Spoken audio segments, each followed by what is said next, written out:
हेमंत जी।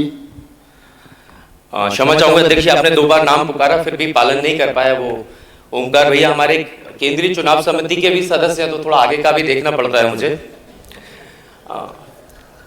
आदरणीय, मैं अपनी बात शुरू करने से पहले आपकी बात, आपके मन की बात ये कह ही देता हूं कि मुझे एक बड़े वरिष्ठ सदस्य जिनका मैं बहुत आदर और सम्मान करता हूं, उनने मेरी समय सीमा 10 मिनट से बांध चुकी है, तो उतना आप दे देना।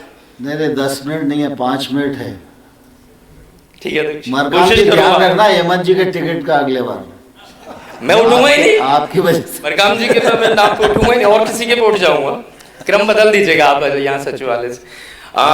अध्यक्ष जी, मैं ये कहना चाहूंगा कि हमारे एक विधायक ने इस बात का प्रस्ताव पहले भी रख दिया है अपने उद्बोधन में, इसको मैं इसलिए विस्तार से नहीं कहता कि जैसे पड़ोसी राज्यों आ गई हैं हेमंत जी, उनको छोड़ देना। पड़ोसी राज्यों के वरिष्ठ नेता की पहचान होती है, महत्वपूर्ण, बस रिकॉर्ड पे ले आता हूँ। जैसे पड़ोसी राज्यों के विधायकों को 5 करोड़ रुपए मिल रहे हैं, क्योंकि विधायक जो होता है गली गली चप्पा चप्पा घुमा होता है, उसको हर गांव के हर व्यक्ति की, हर सड़क की, हर हैंडपंप की समस्या पता होती है।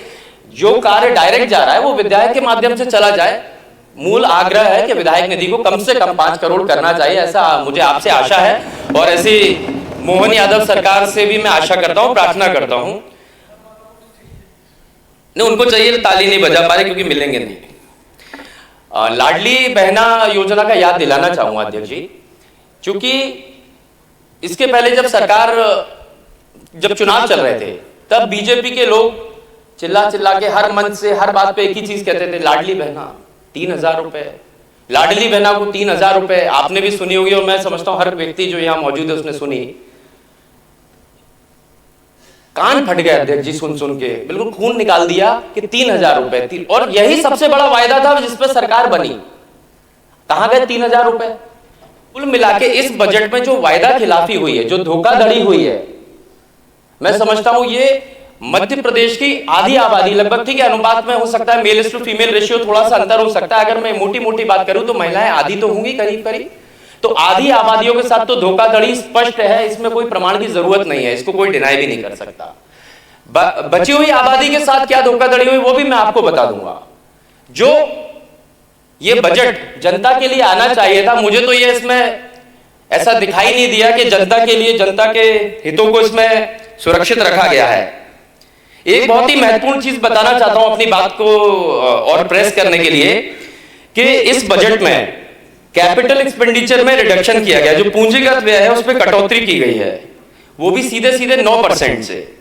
2023-24 में था, कोई अगर आंकड़ा पूछना चाहेगा तो बुक्स रखी हुई, विश्वास सारंग जी है नहीं, पॉइंट ऑफ ऑर्डर वही करते रहते थे, अभी वो नर्सिंग में निकल लिए हैं, नहीं तो हाँ कैलाश जी भी नहीं, कोई करे तो मैं बता दूंगा, नहीं तो मैं अभी अपनी बात आगे कंटिन्यू करता हूं। तो 9% जो रिडक्शन, 3 मिनट हो गए अध्यक्ष जी, 10 कुछ बातें महत्वपूर्ण है, मेहनत करके यार रात में जाग रहा हूं, पढ़ रहा हूं, अब आप ऐसे कर देंगे तो हाँ? ये भी आपके चंबल का कोहिनूर है। हाँ ये भी है। संविधान और खटाखट खटाखट जी।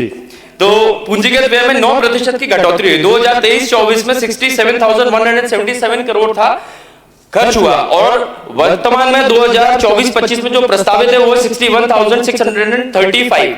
अब मैं ये कहना ये चाह रहा हूं कि कैपिटल एक्सपेंडिचर जो है सबसे महत्वपूर्ण मद होता है, क्योंकि जितने भी रोड से संबंधित निर्माण कार्य होते हैं, इरिगेशन से संबंधित सिंचाई परियोजना हो गई, ऊर्जा विभाग से संबंधित निर्माण कार्य होते हैं, सब इसी मद के अंतर्गत होते हैं। और इस मद में पिछले 5 वर्षों में पहली बार घटोतरी हुई है। तो ये मध्य प्रदेश को पिछड़ने, मतलब पीछे ले जा रहा है ये बजट, या मध्य प्रदेश को प्रगति की ओर ले जा रहा है, इससे ये क्लियर होता है। हमेशा बढ़ा है, ये पहली बार हुआ है 5 सालों में कि ये घट के 9% से गिरा है, जहां सारे महत्वपूर्ण विकास कार्य जुड़े हुए हैं। मैं अध्यक्ष ये आपके संज्ञान में लाना चाह रहा था। माननीय वित्त मंत्री जी के भाषण में जो उन्होंने बातें कही, 2-3 ही रख दो, वैसे तो बहुत सारी थी, अब शॉर्ट कर देता हूं। उन्होंने अपने जो है पॉइंट 44 में एक बात कही प्राकृतिक खेती को लेकर के, जिसपे सारे सम्मानीय विधायकों धय धनाधन ताली बजाई। जब ताली सुन रहा था तब मुझे ऐसा लग रहा था कौन सा बजट आ गया, ऐसा लगा कि कल से दिन बदल जाएंगे। फिर पढ़ा तो ऐसा लगा वो वैसे ही बिना पढ़े ताली बजा रहे थे। प्राकृतिक खेती में वो कह रहे हैं 2024-2025 में 30 करोड़ रुपए का प्रावधान है।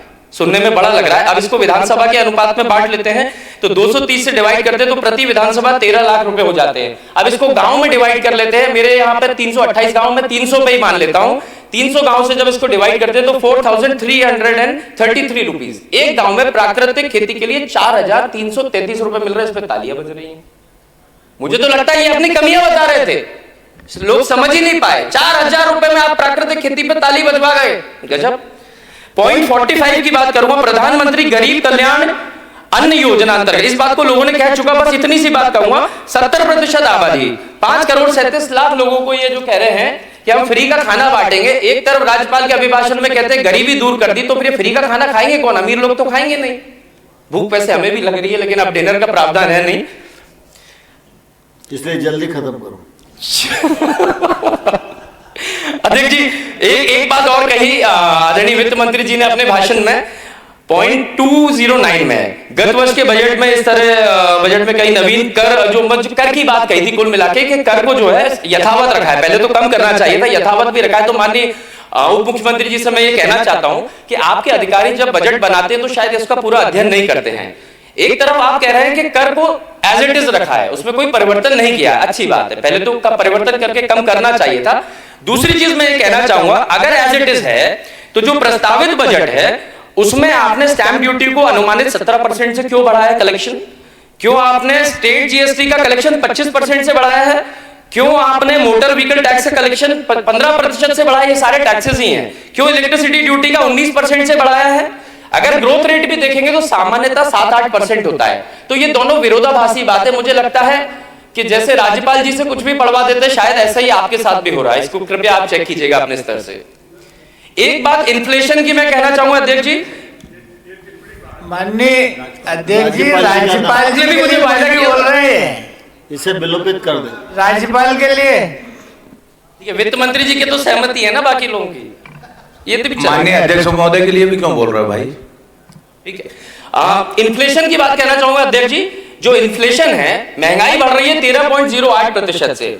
जो इनकम है, एक प्रति व्यक्ति आय जो है वो 1.4% से बढ़ रही है। अब आप गैप देखिए, ठीक है। तो ये जो गैप है इसको भरने के लिए कुछ भी इसमें प्रावधान नहीं है। पिटिशनर्स और कर्मचारी के लिए कहना चाहूंगा, केंद्रीय आप जो मोदी सरकार की बात करते हैं उनसे सीख लेना चाहिए कि वो कर्मचारियों को 50% महंगाई भत्ता दे रही है, हम 46% दे रहे हैं, वो 3% बढ़ाने की, वृद्धि करने के वहां प्रावधान है, यहाँ पे कोई सोच ही नहीं रहा। पेंशनर्स के लिए हम 42% दे रहे हैं, वो 50% महंगाई भत्ता दे रहे हैं, क्योंकि ये लाखों परिवारों से जुड़ा हुआ विषय, इसलिए मैं इस बात को कह रहा हूं, इसको जुड़ना जरूरी, इस पर विचार किया जाना चाहिए। एक हमारे क्षेत्र का विषय है जिसमें अध्यक्ष जी आपका भी विधानसभा आती है, अटल प्रोग्रेस वे। पहले चंबल एक्सप्रेस वे नाम से आई, इसका नाम बदल के अटल प्रोग्रेस वे कर दिया। 50 बार नारियल फूट गया, लेकिन काम कुछ नहीं हुआ, कुछ भी नहीं हुआ, आपको खुद ही पता है इस बारे में। और तो और यहाँ भ्रष्टाचार क्या हुआ, मेरी विधानसभा में एसडीएम था उदय सिंह सिकरवार, जो वर्तमान में भी कहीं ना कहीं पदस्थ होगा हमारे प्रदेश में, उसने खुद अपने नाम पे 2 जमीनें खरीद ली जहां पे वो लेन निकलनी थी। अपनी पत्नी के नाम पे 2 जमीनें खरीद ली, मेरे पास रजिस्ट्री है, मैंने स्वयं लोकायुक्त में शिकायत भी कर रखी है, जिसको दबा रखा होगा किसी माननीय ने, मैं उस पर बाद में आऊंगा। लेकिन इस योजना के बारे में सिर्फ छपती रहेगी कि कभी देखने को भी मिलेगी अध्यक्ष जी, क्योंकि आपके क्षेत्र और मेरे क्षेत्र से जुड़ा हुआ है, इसलिए इस विषय को उठा रहा हूं। कैलाश विजयवर्गीय जी नहीं है, लेकिन जब होंगे ऐसे अभी डिनर पार्टी पे उनसे मिलूंगा एक आध दिन में, तो वो चुन्नू मुन्नू वाली बात पे पूछना ये चाह रहा था उनसे, सिर्फ इतना सा अध्यक्ष जी, कि आप नेता प्रतिपक्ष जी बात कर रहे थे, ये आपसे कुछ आग्रह कर रहे थे और आप उसका उत्तर दे रहे थे, और उन्होंने खड़े होकर जो बोला कि ये चुन्नू मुन्नू के बस की बात नहीं, कुछ इस तरीके से, तो वो किसको चुन्नू मुन्नू कहना चाह रहे थे, उनसे आप भी ये पूछना, क्योंकि वो आप और आप बात कर रहे थे नेता प्रतिपक्ष जी की आड़ में। कहीं ऐसा तो नहीं वो विश्वास सारंग जी को बचाने वाला गुस्सा इस तरफ कहीं जा रहा हो? चुन्नू मुन्नू प्यार का शब्द है, उसको ज्यादा तूल नहीं देना चाहिए। हो गया, ठीक है, मैं बस अपनी बात समाप्त कर देता हूं। तो फिर एक बात ये कहना चाहूंगा कि नर्सिंग घोटाले में जो छात्रों को कंपनसेशन मिलने की मैंने मांग करी थी, उसका बजट में प्रावधान नहीं है।